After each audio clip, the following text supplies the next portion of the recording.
We're waiting for a tour. At Faribault Woolen Mill Company.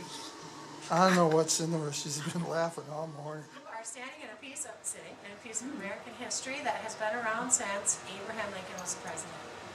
We were established in 1865. I'm going to tell you today about the history of the mill, who started it, the family that ran it. I'm also going to tell you when we closed and what happened. I will tell you where we get our wool. It's from sheep, by the way. And what kind we use. And I will also explain about our products. Out in the mill, we will see fabric being made and how we make it, most of it by hand, and get that done. And I will also be telling you some fun facts about our machinery. Basically, what you're going to tour today is a working museum. A lot of our machines are over 100 years old, so it's very fascinating. There, sir? Nope, I got it. You want my Thank you. face in it? Sure. Okay, so this is not woven on the top of the, or stitched on the top of this blanket, this pattern. It's actually woven into the fabric. So when I explain warp and weft, and when we get to this machine, you'll really see the difference in what it does. It's very cool. This was built in the early 1820s. The bricks are handmade by the people of Faribault.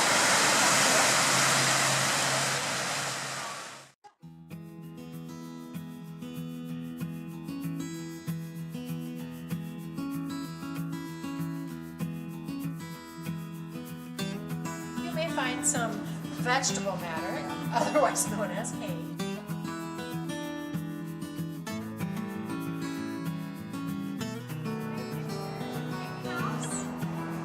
Here they are. Feel free to touch them. They are amazing.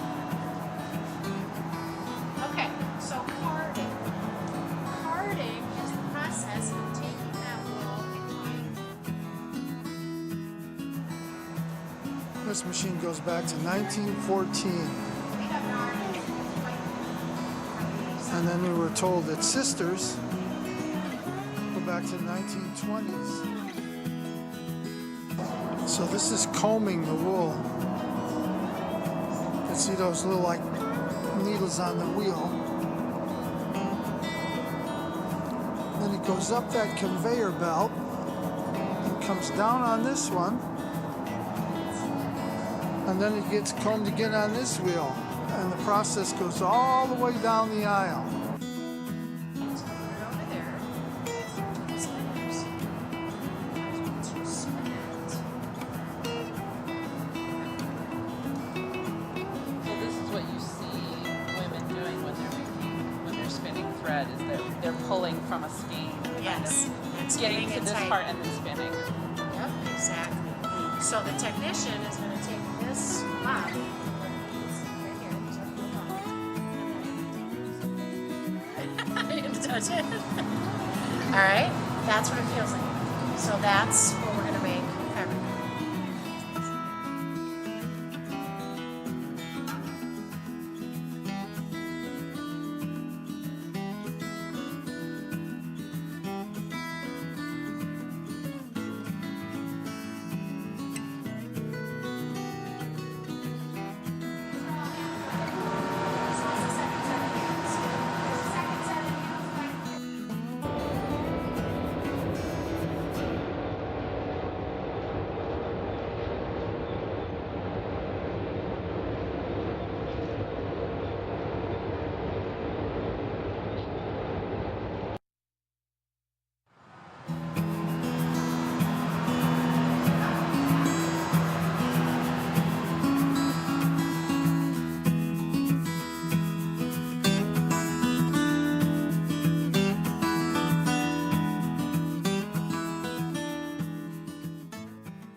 So it's very interesting that when you look back at the old historical pictures of the place, they'll have the employees lined up, and it's almost always the same amount of women as men.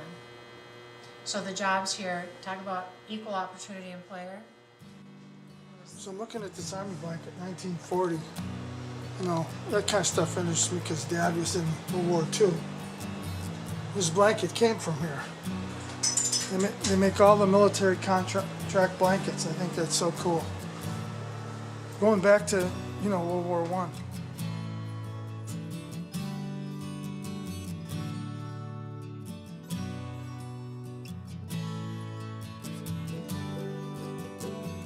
Woolen mill in Faribault is the only one left in the country. Yep. The only one.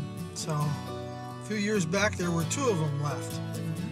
Now they're the only one left. I thought that was pretty interesting. Yep. And they weren't always there. They were more down in the middle of town at one time. The location. Yeah. So although they were right on the river, they weren't sure if they ever used that river for power. Because it was a flour mill. Yeah, it was a flour mill there where the building is now that they have. So the flour mill could have used that for power at one time, but they're not sure the woolen mill did. And then most of those machines in there go way back to the early 1900s. Yeah, so they're 100 years old.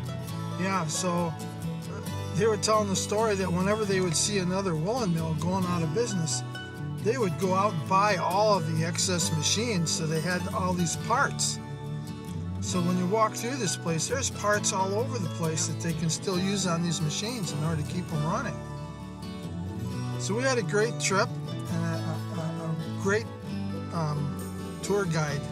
Yeah, very knowledgeable. Yeah, she was awesome. So if you're really into woolens and weaving and or mills, or come to Minnesota looking for something to do, that's definitely something that you might want to think about, is taking that tour and shopping at the gift shop. It was really interesting.